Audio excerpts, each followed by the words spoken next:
Bem-vindos ao Luzes do Farol Podcast.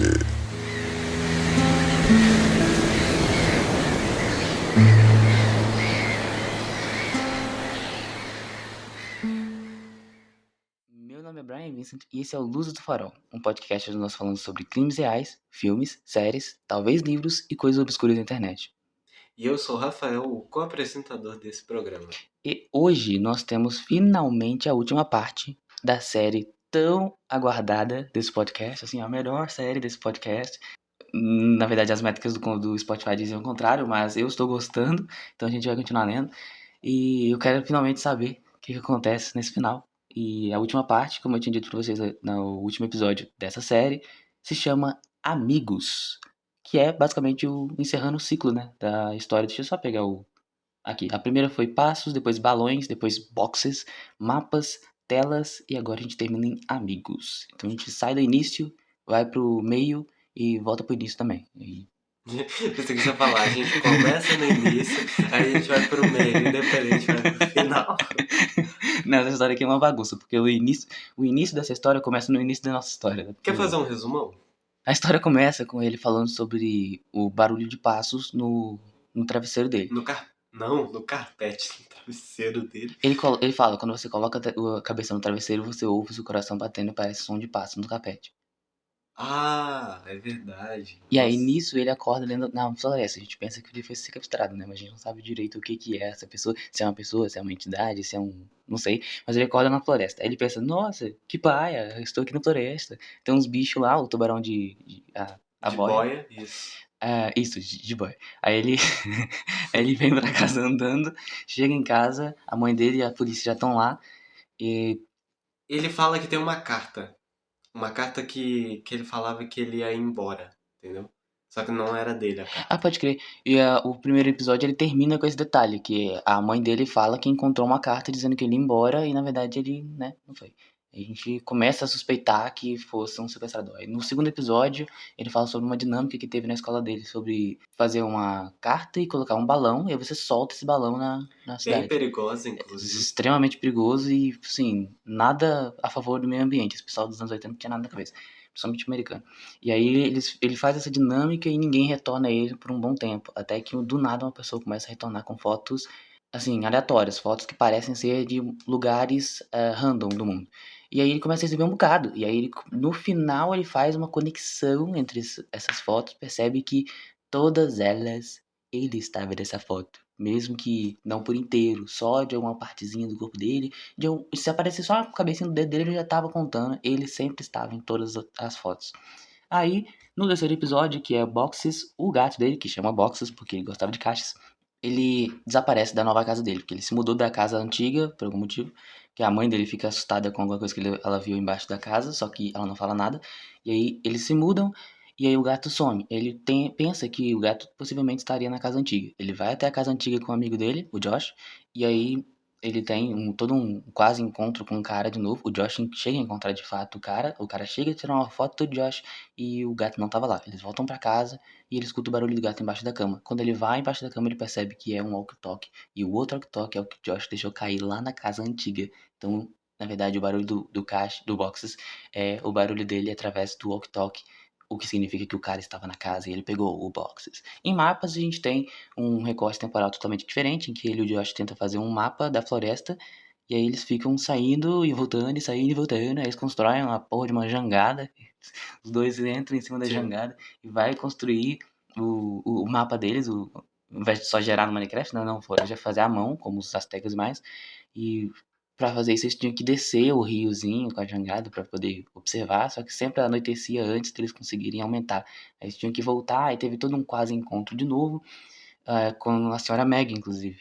Eu penso que é aí que aparece a senhora Meg, uma senhora que era estranha e pá, aí ela aparece nesse dia de noite, que ela nunca fazia. E lembrando, ela sempre convidava eles pra ir na casa dela comer um Tomar lanche. um lanche.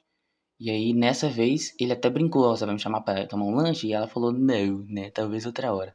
Aí ele não se atentou nesse fato, quando ele chegou em casa e conversou com o Josh, ele percebeu, pô, ela sempre chama a gente pra tomar um lanche, dessa vez ela não me chamou não, ela falou talvez outra hora, que estranho. E depois ele descobriu que a senhora Mac tinha morrido, e né? Tinham retirado os restos dela, o pessoal especializado tinha tirado os restos dela, o que sugeriu para nós, leitores, que talvez o cara estaria na casa ou teria sido responsável pela morte da senhora Meg. Em telas, a gente tem um recorte temporal mais pra frente, em que ele já é adolescente e ele lembra da irmã do Josh e começa a conversar com essa irmã do Josh. Ele gosta dela e eles combinam de sair pra ir no cinema.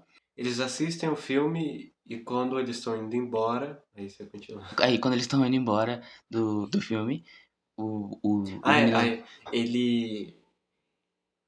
Ele ia no cinema com os amigos, aí ele encontrou ela, eles marcaram de sair.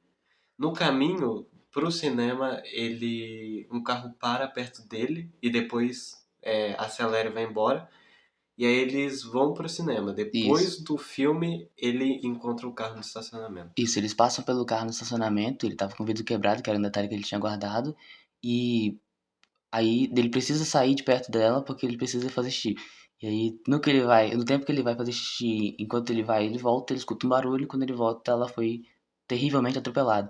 E aí ela fica no hospital por um tempo, ele fica lá acompanhando ela, e depois de um tempo ele descobre que ela tá bem pelo celular, e eles marcam de se encontrar de novo no cinema. Quando ele vai no cinema, ela não aparece depois uma pessoa random e senta do lado dele, meio ofegante, e depois a pessoa levanta e vai embora.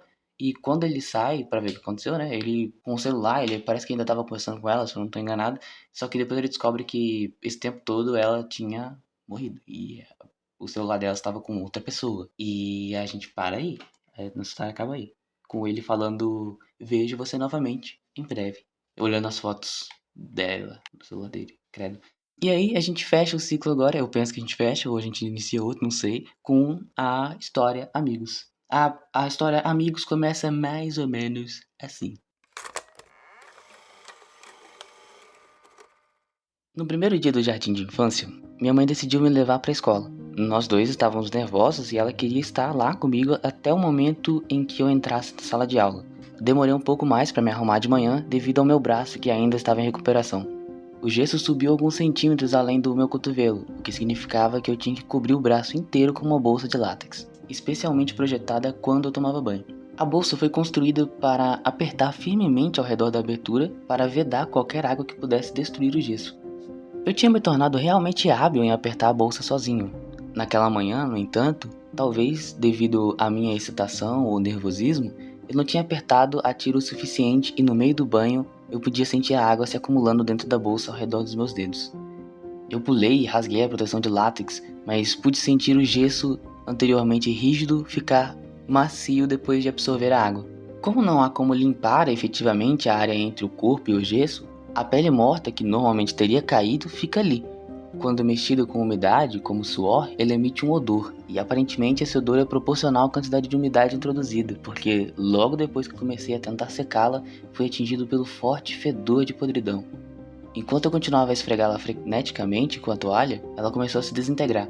Eu estava ficando cada vez mais angustiado. Eu tinha me esforçado tanto quanto uma criança poderia em seu primeiro dia de aula. Eu tinha me sentado com a minha mãe escolhendo minhas roupas na noite anterior. Eu tinha passado muito tempo escolhendo minha mochila e tinha ficado extremamente animado para mostrar a todos a minha lancheira que tinha as tartarugas ninja nela.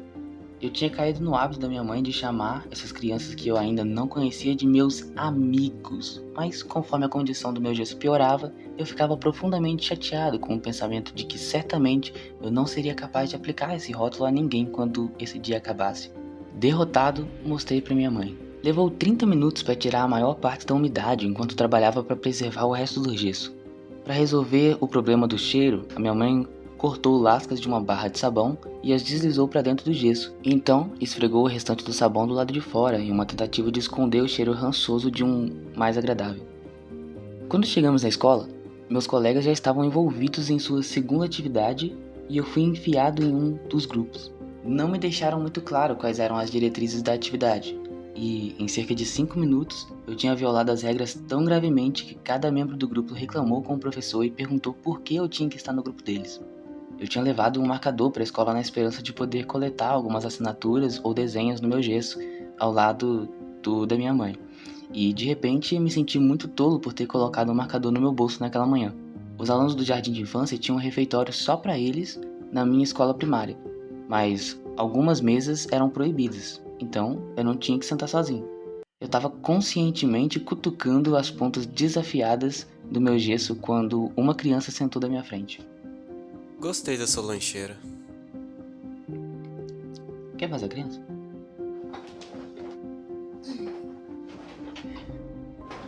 Dá licença aí. Usa meu microfone, né?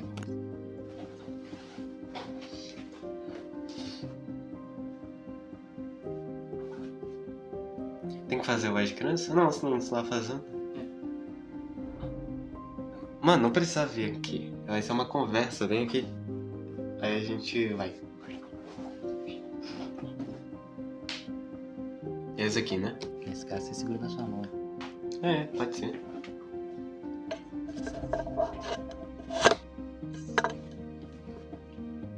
Gostei da sua lancheira. Ele disse. Pô. Não, só deixa. Deixa tirar ele disse, não precisa disso não. É a voz diferente. Quer uma voz de novo?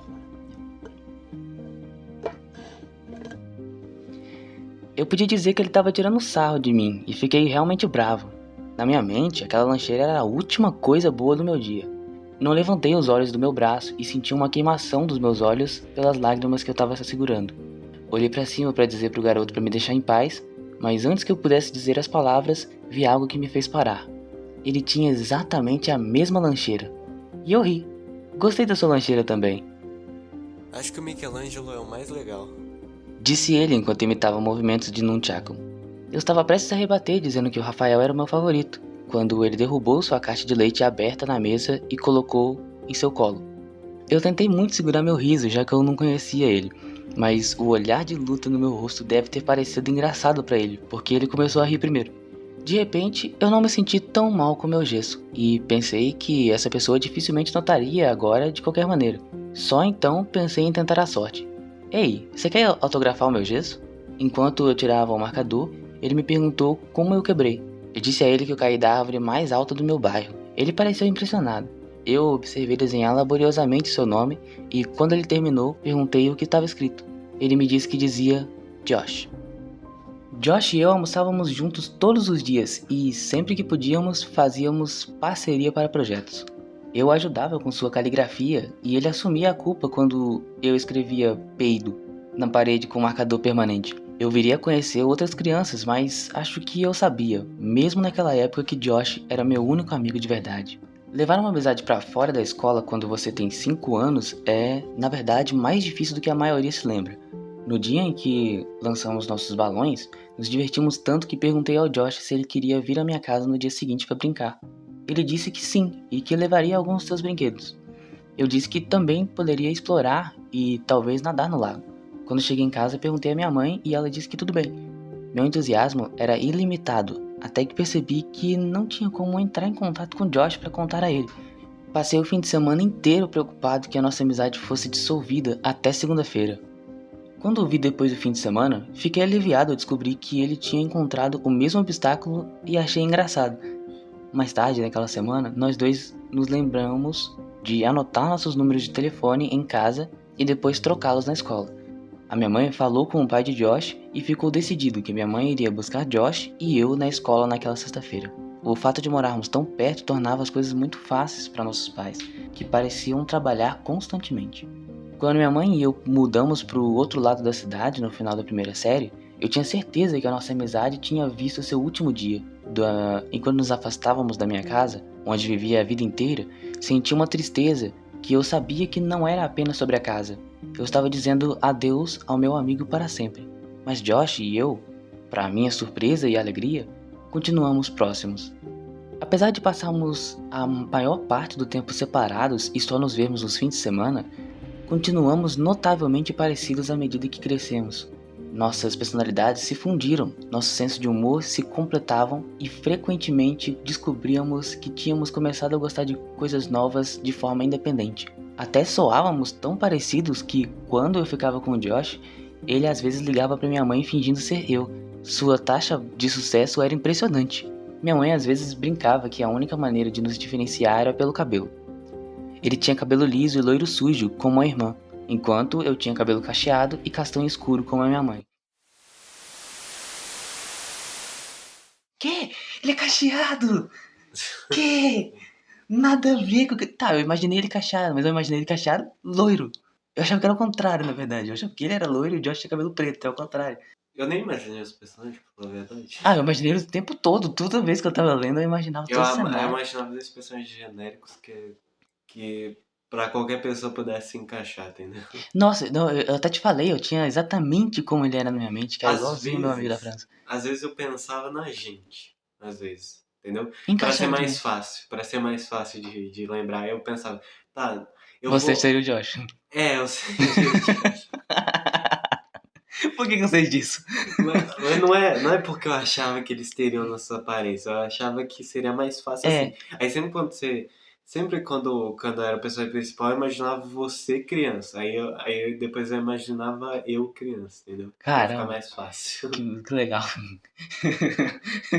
Não, que da hora, velho. Eu tô nem aí pra descrição, vou continuar pensando assim que é mais legal e mais fácil. Então tá bom, assim, ele não continuou a descrição depois disso, então a gente vai continuar sem detalhes, a gente não sabe o nome dele. Ou dela, ou dele. Alguém poderia pensar que a coisa mais provável de afastar dois jovens amigos seria algo fora do controle deles. No entanto, acho que o catalisador do nosso desligamento gradual foi minha insistência em que escapulíssemos para minha antiga casa para procurar boxes. No final de semana seguinte, convidei Josh para minha casa, mantendo nossa tradição de alternar casas, mas ele disse que não estava realmente afim.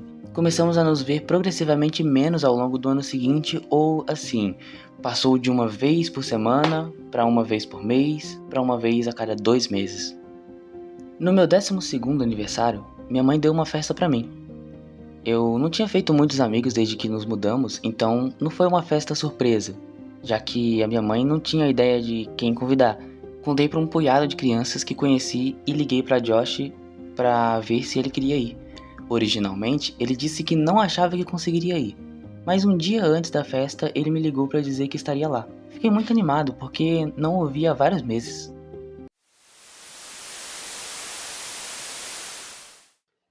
Josh dando um ghosting no menino. Fica mesmo, sem pensar muito TV.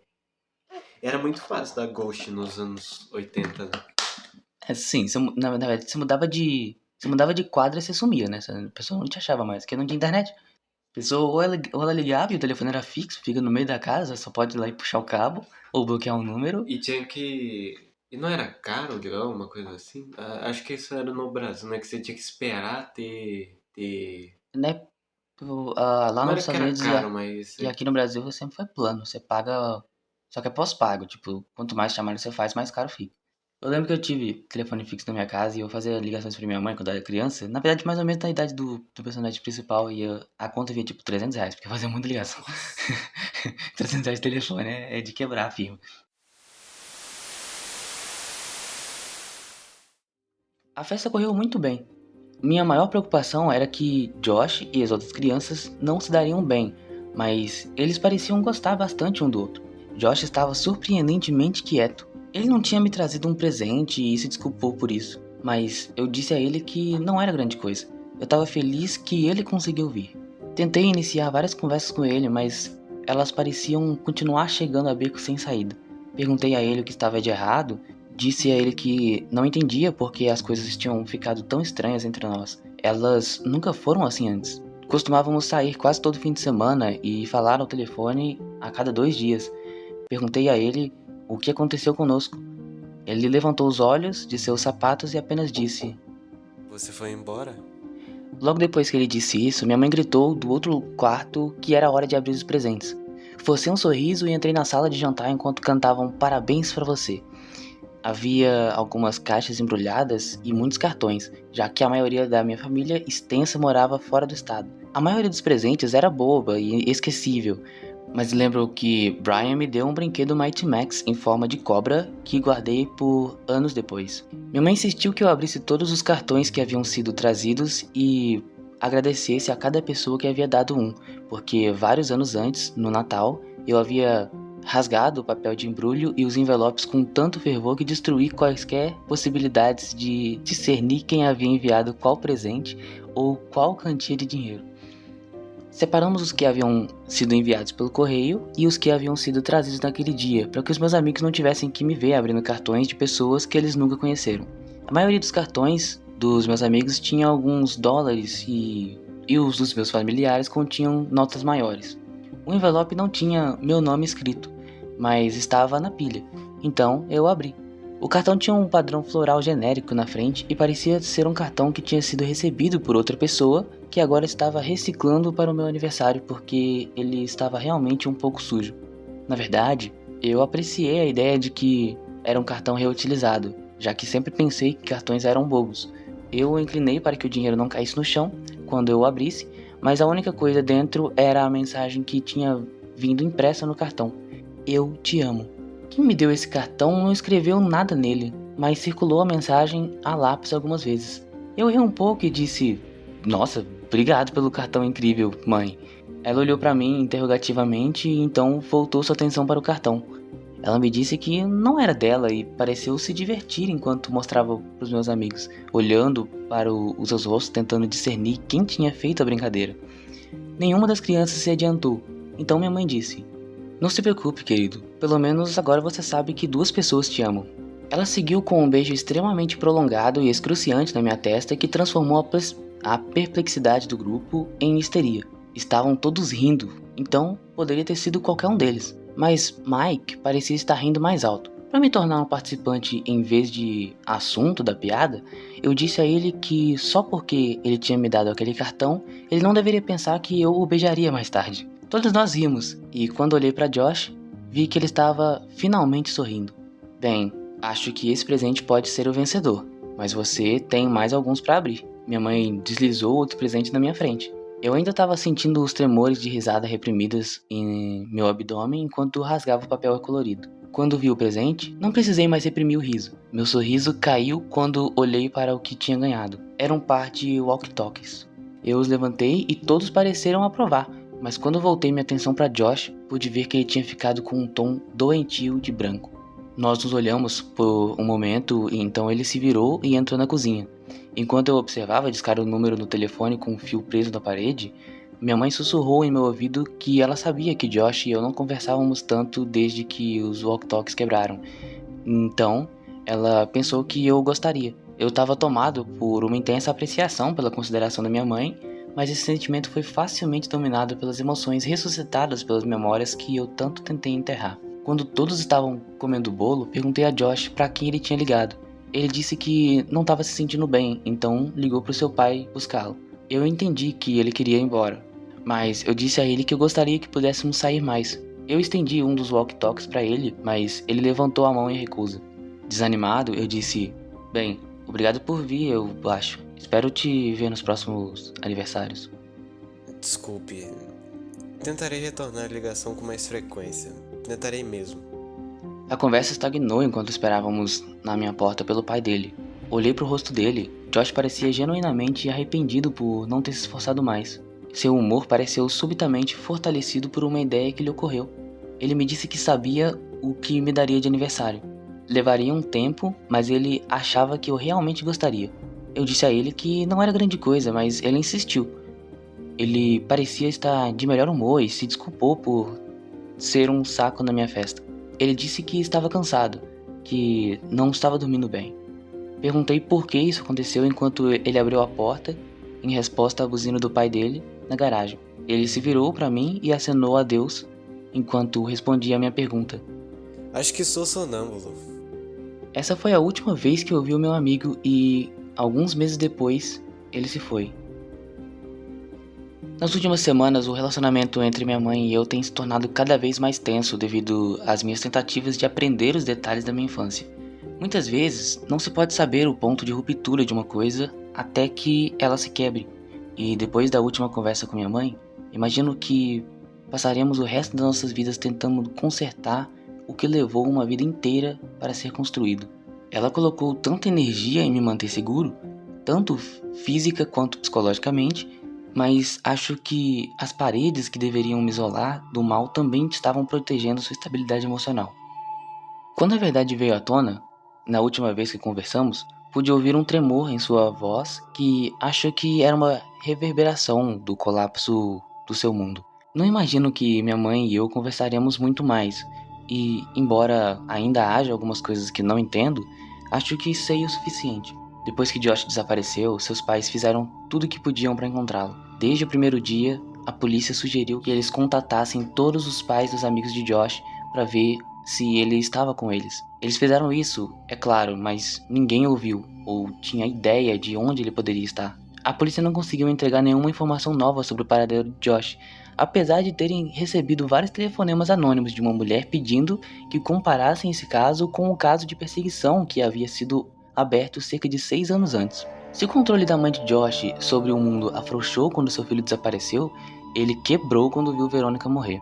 Ela tinha visto muitas pessoas morrerem no hospital, mas não há quantidade de dessensibilização que possa fortalecer uma pessoa contra a morte do seu próprio filho. Ela visitava Verônica 2 vezes por dia, já que ela estava se recuperando em um hospital diferente, uma vez antes de seu turno e uma vez depois.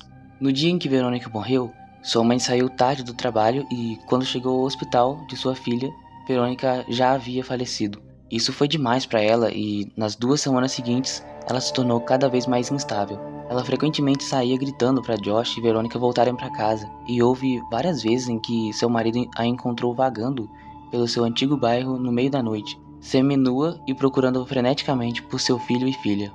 Devido à deterioração mental de sua esposa, o pai de Josh não podia mais viajar a trabalho e começou a aceitar empregos na construção que pagavam menos, para que pudesse ficar mais perto de casa. Quando começaram a expandir mais o meu antigo bairro, cerca de 3 meses depois da morte de Verônica, o pai de Josh se candidatou para todas as posições e foi contratado. Ele era qualificado para liderar os canteiros de obras, mas aceitou um emprego como operário, ajudando a construir armações e limpar os canteiros e tudo o que mais fosse necessário. Ele até aceitou empregos estranhos que surgiam ocasionalmente, cortar grama, consertar cercas, qualquer coisa que o impedisse de viajar. Eles começaram a limpar a floresta na área próxima ao afluente para transformar a terra em propriedade habitável. O pai de Josh foi encarregado da responsabilidade de nivelar o lote recentemente desmatado, e esse trabalho lhe garantiu pelo menos várias semanas de trabalho. No terceiro dia, ele chegou a um local que não conseguia nivelar. Cada vez que ele passava por cima dele, ele ficava mais baixo do que todo o terreno ao redor.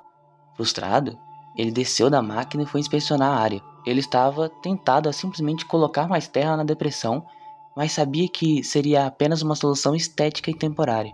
Ele trabalhava na construção há anos e sabia que os sistemas de raízes de grandes árvores que tinham sido cortadas recentemente frequentemente se decompunham, deixando fraquezas no solo que se manifestariam como fraquezas nas fundações acima. Ele pesou suas opções e decidiu cavar um pouco com uma pá, caso o problema fosse raso o suficiente para consertar sem precisar de uma máquina que teria que ser trazida de outro local. E como minha mãe descreveu onde isso era, eu sabia que tinha estado naquele local antes que o solo fosse quebrado e antes que ele tivesse sido preenchido. Senti um aperto no peito. Ele cavou um pequeno buraco a cerca de 3 pés de profundidade até que sua pá colidiu em algo duro. Ele bateu sua pá contra ele repetidamente em uma tentativa de avaliar a espessura da raiz e a densidade da rede, quando de repente sua pá mergulhou através da resistência. Confuso, ele cavou o buraco mais largo. Após cerca de meia hora de escavação, ele se viu em pé sobre uma caixa coberta por um cobertor marrom, com cerca de 7 pés de comprimento e 4 pés de largura. Nossas mentes trabalham para evitar dissonância. Se mantivermos uma crença forte o suficiente, nossas mentes rejeitarão com força evidências conflitantes para que possamos manter a integridade de nossa compreensão do mundo. Apesar do fato de que uma pequena, porém sufocada parte dele entendia o que estava sustentando seu peso, esse homem acreditava, ele sabia que seu filho ainda estava vivo. Minha mãe recebeu uma ligação às 6 da tarde. Ela sabia quem era, mas não conseguia entender o que estava dizendo. Mas o que ela compreendeu a fez sair imediatamente. Quando ela chegou, encontrou o pai de Josh sentado perfeitamente imóvel, de costas para o buraco. Ele segurava a pá com tanta força que parecia que ela poderia quebrar, e ele estava olhando para frente com os olhos que pareciam tão sem vida quanto os de um tubarão. Ele não respondeu a nenhuma das palavras dela, e só reagiu quando ela tentou gentilmente tirar a pá dele. Ele arrastou os olhos lentamente até os dela e apenas disse, "Não entendo." Ele repetiu isso como se tivesse esquecido todas as outras palavras, e minha mãe ainda conseguia ouvi-lo murmurando isso enquanto passava por ele para olhar no buraco. Ela me disse que desejava ter arrancado os olhos antes de olhar para baixo naquela cratera. E eu disse a ela que sabia o que estava prestes a dizer e que ela não precisava continuar. Olhei para o rosto dela e ele estava expressando um olhar de desespero tão intenso que fez meu estômago revirar. Percebi que ela sabia disso há quase 10 anos e esperava nunca ter que me contar. Como resultado, ela nunca encontrou o arranjo adequado de palavras para descrever o que viu. E enquanto estou sentado aqui, me deparo com a mesma dificuldade de articulação. Josh estava morto. Seu rosto estava afundado e contorcido de tal forma que era como se a miséria e a desesperança de todo mundo tivessem sido transferidas para ele. O cheiro forte de decomposição subia da cripta e minha mãe teve que cobrir o nariz e a boca para não vomitar. Sua pele estava rachada, quase de crocodilo, e um fio de sangue que seguia essas linhas havia secado em seu rosto depois de se acumular e manchar a madeira ao redor de sua cabeça. Seus olhos estavam semicerrados, virados para cima. Ela disse que, pela aparência dele, ele não estava morto há muito tempo e, portanto, o tempo não havia trazido a misericórdia da degradação para apagar a dor e o terror que estavam gravados em seu rosto. Ela disse que era como se tivesse fixado o olhar diretamente nela, sua boca aberta, oferecendo um apelo tardio por ajuda. O resto de seu corpo, no entanto, não estava visível. Alguém mais estava cobrindo isso. Ele era grande e estava deitado de bruços em cima de Josh. E enquanto a mente da minha mãe se esforçava para assimilar o que seus olhos tentavam lhe dizer, ela percebeu o significado da madeira, como ele estava deitado. Ele estava segurando Josh. Suas pernas estavam congeladas pela morte, mas enredadas como videiras em uma floresta tropical exuberante. Um braço descansava sobre o pescoço de Josh, apenas para envolver seu corpo para que pudesse ficar ainda mais próximo. Conforme o sol passava pelas árvores, sua luz foi refletida por algo preso à camisa de Josh. Minha mãe se abaixou sobre o joelho e levantou a gola da camisa sobre o nariz para poder bloquear o cheiro. Quando ela viu que tinha pegado o sol, suas pernas a abandonaram e ela quase caiu no túmulo. Era uma foto. Era uma foto minha quando criança. Ela cambaleou para trás, ofegante e tremendo, e colidiu com o pai de Josh, que ainda estava sentado de costas para o buraco. Ela entendeu por que a havia chamado, mas não conseguiu se convencer a contar a ele o que havia escondido por todos esses anos. A família de Josh nunca soube sobre a noite em que eu acordei na floresta. Ela sabia agora que deveria ter contado a eles, mas contar a ele agora não ajudaria em nada. Enquanto ela estava ali, sentada, apoiando nas costas do pai de Josh, ele falou: "Aqui embaixo, agora, filho, por favor, Deus, não entendo. Não posso contar a minha esposa. Não posso contar a ela que nosso garotinho..." Sua fala cambaleou em ataques enquanto ele pressionava o rosto molhado nas mãos sujas de terra. "Ela não conseguiria suportar." Depois desse momento, ele se levantou, ainda tremendo, e caminhou pesadamente em direção ao túmulo. Com um último soluço, ele desceu para dentro do caixão. O pai de Josh era um homem grande, mas não tão grande quanto o homem da caixa. Ele agarrou a parte de trás da gola do homem e puxou com força. Era como se pretendesse jogar o homem para fora do túmulo em um movimento singular, mas a gola rasgou e o corpo caiu de volta em cima do filho. "Seu filho da puta!" Ele agarrou o homem pelos ombros e puxou para trás até que ele estivesse longe de Josh e se sentasse desajeitadamente, mas ereto contra a parede do túmulo. Ele olhou para o homem e cambaleou um passo para trás.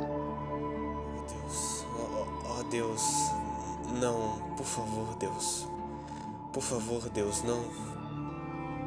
No movimento esforçado, mas poderoso, ele levantou e empurrou o cadáver completamente para fora do chão, e ambos ouviram um som de vidro rolando contra a madeira. Era uma garrafa. Ele a entregou para minha mãe.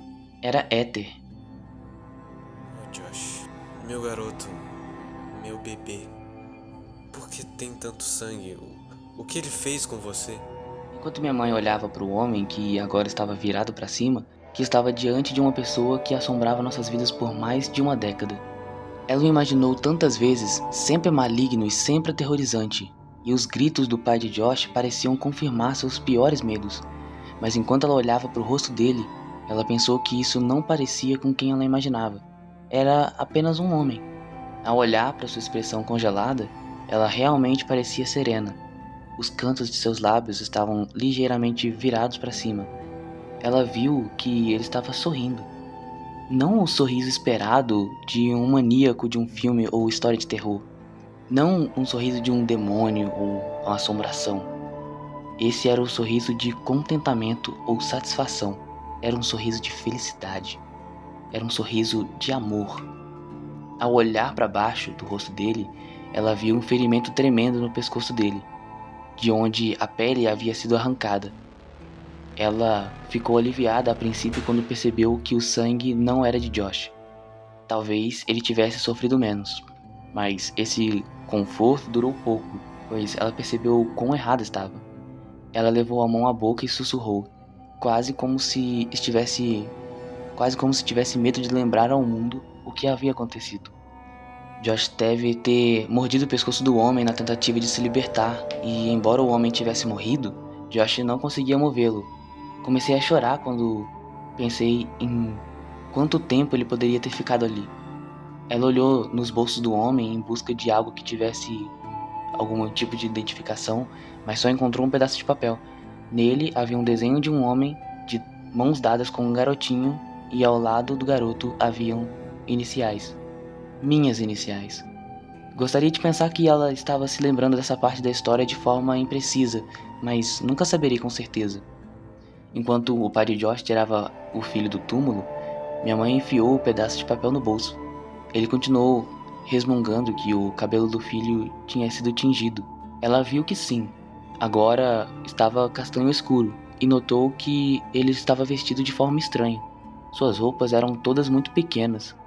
Depois que o pai de Josh deitou delicadamente o filho na terra macia, ele começou a pressionar gentilmente as mãos contra as calças de Josh para sentir os bolsos. Ele ouviu um amassado. Cuidadosamente, ele pegou um pedaço de papel dobrado no bolso de Josh. Ele olhou para ele, mas ficou irritado. Distraidamente, ele o entregou para minha mãe, mas ela não o reconheceu. Perguntei a ela o que era. Ela disse que era um mapa, e eu senti meu coração se despedaçar. Ele estava terminando o mapa. Deve ter sido ideia dele pro meu presente de aniversário. Eu me peguei estranhamente torcendo para que não tivesse sido levado enquanto o expandia, como se isso importasse de alguma forma agora. Ela ouviu o pai de Josh grunhir e olhou para vê-lo empurrando o corpo do homem de volta para o chão. Enquanto ele caminhava de volta para a máquina que havia encontrado esse lugar, ele colocou a mão em uma lata de gasolina e parou de costas para minha mãe. Você deveria ir. Eu sinto muito. Não é sua culpa. Eu fiz isso. Você não pode pensar assim, não havia nada. Ele interrompeu sem rodeios, quase sem emoção alguma. Cerca de um mês atrás, um cara se aproximou de mim enquanto eu estava limpando o terreno no novo empreendimento a 1 quarteirão de distância. Ele me perguntou se eu queria ganhar algum dinheiro extra, e como minha esposa não estava trabalhando agora, eu aceitei. Ele me disse que algumas crianças tinham cavado um monte de buracos em sua propriedade e ele me ofereceu $100 para tapá-los. Ele disse que queria tirar algumas fotos para a seguradora primeiro. Eu pensei que esse cara era um otário, pois sabia que a hora de limpar aquele terreno estava chegando. Então alguém teria que fazer isso de qualquer maneira, mas eu precisava do dinheiro. Então concordei. Eu não achava que ele tinha $100, mas ele colocou a conta na minha mão e eu fiz o trabalho no dia seguinte. Eu estava tão exausto que nem pensei nisso depois que terminei. Eu pensei nisso até hoje, quando tirei esse mesmo cara de cima do meu filho.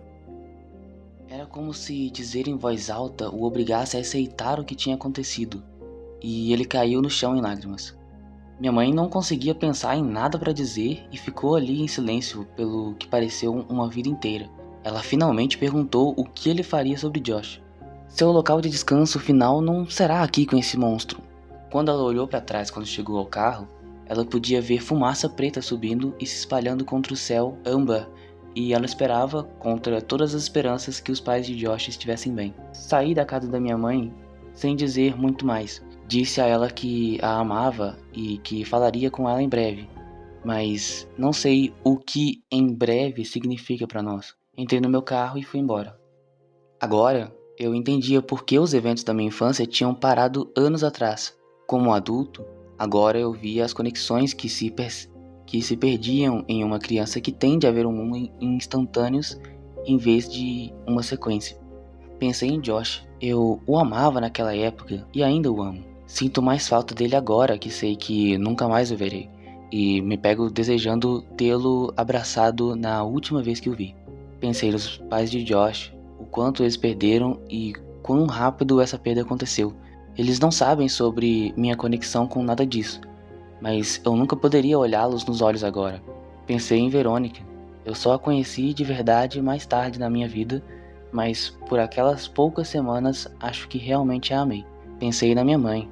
Ela havia tentado tanto me proteger e era mais forte do que eu jamais seria. Tentei não pensar no homem e no que ele tinha feito com Josh por mais de 2 anos.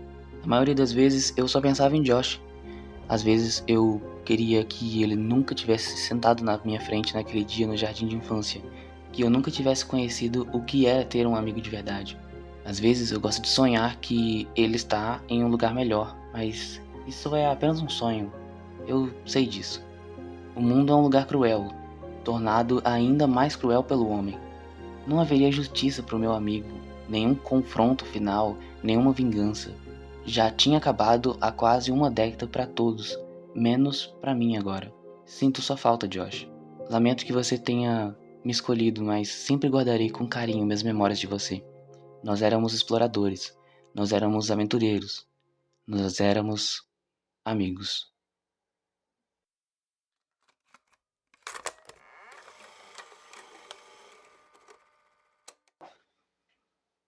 Tô muito mal.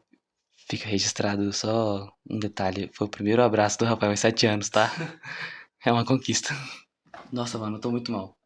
Meu Deus. Você entendeu que ele vestiu o Josh como se fosse ele? o protagonista. Tem uma história que acontece uma coisa muito parecida no final. E, de fato, as duas histórias são bem parecidas porque a pessoa também morre no final, junto com a criança. Cara, ai, não, enterrado vivo com o cara possivelmente... O cara tava morto ou não? Não entendi quando ele foi enterrado. Os dois estavam vivos, só que ele tava sangrando porque o Josh tentou lutar contra ele. Ah, sim. O Josh tentou morder o pescoço dele, né? E o cara pagou $100 pro pai enterrar os dois juntos vivos. E o cara aceitou. Mas ele não sabia. Mas é estranho, realmente. Vocês estavam vivos, não é possível. O cara, ele aceitou o dinheiro pra poder fazer o trabalho sujo, não? É que ele não sabia que ele ia enterrar eles, entendeu? Ele sabia que ele ia enterrar alguma coisa dentro de um buraco. Ah, o cara pagou adiantado, foi isso? Aí tipo ele, já pagou, vou ter que fazer. Ele pagou, ele falou, olha, às 5 horas você pode ir lá enterrar. Tá, eu entendi o raciocínio de me pagou adiantado, o cara já me pagou, já me deu dinheiro, às vezes eu até já gastei, eu vou ter que ir lá fazer o trabalho do cara. Mas tipo, foda-se, é meu filho, depois eu vou na polícia, dou um jeito de resolver o BO. Eu arrumo um dinheiro emprestado, pego com a agiota e pago o cara, mas não faço uma... Não tá encaixando esses Mas ele negócios. não sabia que era o filho dele. Ele não sabia quando ele aceitou o trabalho, mas depois o cara foi lá, na hora que ele viu o que tava acontecendo, ele saiu lá, pegar o filho dele e sair correndo. Eles poderiam já ter, tipo, uma camada de terra. Eu não acho que ele tenha sido. Ele não sabia. Ele não sabia que ele ia enterrar o próprio filho com o cara. Ah, eu pensei numa possibilidade. Ele tinha um cobertor marrom em cima. Sim, isso. Vai ver, eles estavam, tipo, quietos, e aí tinha os buracos, o cara foi lá, tapou todos os buracos, esse era um deles, ele tapou o buraco, sem ver. Sim, realmente ele fez um trabalho sujo. Ele sabia que poderia ter alguma coisa de errado. Mas ele tava numa situação desesperadora, sabe? Ele tava sem o filho, sem a filha, achando qualquer trabalho pra conseguir dinheiro, sabe? Tá, eu acho que eu entendi. Ele não aceitou $100 pra enterrar o filho, ele aceitou $100 pra fazer um trabalho que ele sabia que não era tão interessante assim, né? Sim. Ele sabia que tinha alguma coisa errada, mas não sabia o quê. Um ponto a mais, meio ponto a mais pra esse pai angustiado. Mas a história não fica boa de qualquer forma, cara. Começou bem, aí começou mal, aí no início já tava mal, aí no final parece que tava no início e Nossa. Mas você achou ruim de triste ou ruim de... Ruim de. Cara, eu vou ficar pensando isso pro resto da minha vida. Possivelmente essa história vai ficar comigo pro resto da minha vida. Porque foi uma história grande, a gente investiu muito tempo e muita coisa emocional. É angustiante porque, sabe, não é que nem um filme, entendeu? Não é que nem... Não, é tipo uma. Você não vai ver o protagonista lutando contra o cara mal, alguma coisa assim, ou salvando o Josh, Não é tão não. final heróico, roteirizado. Tipo, é a simples verdade do que acontece hoje em dia. É cru, é cruel mesmo. Nossa, eu. Pior que, tipo, num filme, você tem 2 horas de filme e você assiste tudo aquilo ali de uma vez e pronto, vai pra casa e pá, pensa naquilo ali. Isso aqui foi tipo aquelas séries que demora um mês pra lançar um episódio. Porque foi mais ou menos isso mesmo. Tipo, a gente. Eu não sei qual é a frequência que tá saindo para os ouvintes, mas pra gente foi mais ou menos nessa frequência. Uma vez por semana, ou uma vez a cada 2 semanas, a gente vinha e lia mais uma parte da história. Tipo, foi 6 partes da história. Tem o quê? Um mês e meio, 2 meses que a gente tá lendo essa história. Foram 2 meses investindo emocionalmente em personagens que a gente tava torcendo por eles e no final a gente descobriu que acabou da pior maneira que poderia ter terminado. O Josh era a última pessoa que eu achava que ia morrer nessa história. Tirando o protagonista, claro, senão ele não estaria escrevendo. Mas nossa, eu não esperava. Eu achava que ia ser um final feliz, ou sei lá, ia prender o cara, ou ia, sei lá, no pior dos casos ia descobrir que é uma entidade e eles não iam conseguir fazer um ritual pra matar o bicho, mas iam pelo menos. Ou ia ser um final meio angustiante no sentido, sei lá, o cara ainda tá por aí, ou, sei lá, o cara foi preso, só que ele é, sei lá, ele é solto, sabe, recentemente, alguma coisa assim. Tinha até teorias, eu tava teorizando que talvez teria sido o pai do protagonista, porque ele não aparece na história, Pois né? é. Eu pensei que talvez ele seria um pai separado e ele estaria fazendo qualquer coisa, tipo, pra ficar perto do filho. Só que a gente foi, tipo, todas as partes da história corroboravam com essa teoria. Até, tipo, poderia ser o pai dele, poderia ser um João aleatório, poderia ser uma entidade, tudo encaixava, nada desmentia e nem mentia essa história, essa teoria. E aí na última parte a gente descobre que de fato era um João, um humano que apareceu e ele tinha uma fixação pelo protagonista, assim, a gente já sabia desde o início, mas né, agora foi confirmado, pelo protagonista e ele queria pegar o protagonista, mas ele não conseguiu. E o mais próximo que ele viu, pelo jeito foi um crime de oportunidade, o mais próximo que ele conseguiu foi chegar perto do amigo dele. Aí ele ainda teve o trabalho de tingir o cabelo dele, vestir com as roupas que provavelmente não, com certeza, Porque, ele pegou na casa antiga. porque você lembra que as pessoas falavam que a única diferença entre os dois era o Era o cabelo. cabelo. Aí ele foi, vestiu eles com as roupas do protagonista e tingiu o cabelo dele de castanho escuro. Aí ficou, em tese, ficou igual. Por isso, sorriso de satisfação. Ele teria se enganado pra achar que conseguiu o que queria. E a mãe nunca aconteceu nada com ela, né? Isso que é esquisito. Nunca aconteceu nada com a mãe. Estranho isso. Tipo, ela meio que tava não por dentro da história. Ela tava por dentro e por fora. Ela tava participando da história e analisando pela perspectiva de fora. Então ela tinha. Ela é a única pessoa que poderia ter evitado que tudo isso tivesse acontecido. Os pais do Josh não poderiam porque eles não sabiam. O protagonista não poderia porque ele tinha 6 anos. A mãe do protagonista era a única que poderia ter evitado. Não toda a história, mas poderia ter evitado a catástrofe final. Se bem que, tipo, ela poderia ter mudado dos Estados Unidos pro Japão, cara. Os dois ainda iam dar um jeito de se ver. Entendeu? Eles iam continuar sendo amigos. Ia rolar alguma. A gente sabe que acontece essas coisas. Tipo, a gente virou amigo com 11 anos de idade. Se eu com 13 anos mudasse pro Japão, você ia dar um jeito de a gente continuar sendo Mas não amigo. tinha internet, não tinha. Tinha internet, só que tava no começo. Não, tipo, hoje a gente se conectaria, é um exemplo, hoje a gente se conectaria pela internet. Mas naquela época eles iam dar um jeito, porque a amizade funciona assim, a pessoa ia dar um jeito de poder continuar. Seja descobrindo um telefone, ou indo lá pra ver e caçar, lá enviar uma carta, ou de alguma forma eles iam se E reencontrar. mesmo, E mesmo se a amizade morresse, cara, no tanto faz, é melhor a segurança do que, sabe, manter um amigo e tal. Embora, de fato, hoje, pensando com a cabeça que eu tenho, eu não me mudaria só porque Tem uma pessoa ameaçando minha vida correndo risco. Eu mudaria de cidade. Eu andaria pra algum lugar, mas só você saberia onde estaria. Não acho que ele andaria de alguma coisa, mas. Eu mudaria de cidade. Naquela parte onde ela descobre que o cara tava morando embaixo deles, Eu teria ido pra tão longe. eu teria mudado de cidade. Aí eu meio que ia apagar tudo de vestígio e ia tentar ir embora, entendeu? Aí, Tudo em sigilo, caminhão, falar pro pessoal não falar pra onde tava aí. sim. Aí se ele encontrasse mesmo assim, eu ia escalonando, eu ia mudar tal, entendeu? Eu ia mudar de estado, eu ia mudar de país, aí. Daqui a pouco é pra Marte. Sim. Eu ia, tipo. Sei lá, cara, eu ia sumir na neblina. Mas ia demorar um tempo até ele ir encontrando. Aí até lá, sabe, tipo. Ela já alertou a polícia, já tá Já alertou, preparado. isso. O menino cresceu. Nossa, velho. Quando ela fala que. Ela fala, sinto muito, cara. Fala, não é culpa sua. Aí na minha cabeça ficou assim, é sim! É culpa sua sim! Aí depois o cara falou assim, então foi eu que fiz isso. Eu falei, puta vida. O cara falando, não, velho. Sério, essa história mexeu muito comigo. Talvez a mãe não foi afetada porque, de certa forma, ele precisava que ela vivesse. Porque o que pode acontecer é. Talvez. Como ele não conseguia chegar perto do personagem, ele tinha tipo um certo medo de, sabe, de ir até ele.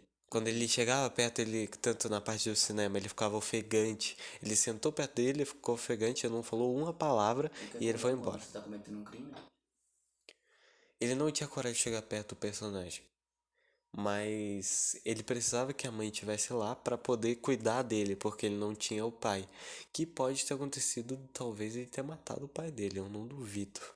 Eu também não duvido. Se bem que a história não menciona em momento nenhum se ele morreu, se ele saiu. Não fala do pai dele. Não, a gente não precisa comentar sobre isso, mas ele precisava que a mãe tivesse viva. Eu penso que ela tinha que estar viva porque concordo comigo que se ela morresse, ele perdia o brinquedinho dele. Se ela morresse, ele ia, tipo, ia ter que ir pra um orfanato, alguma coisa assim.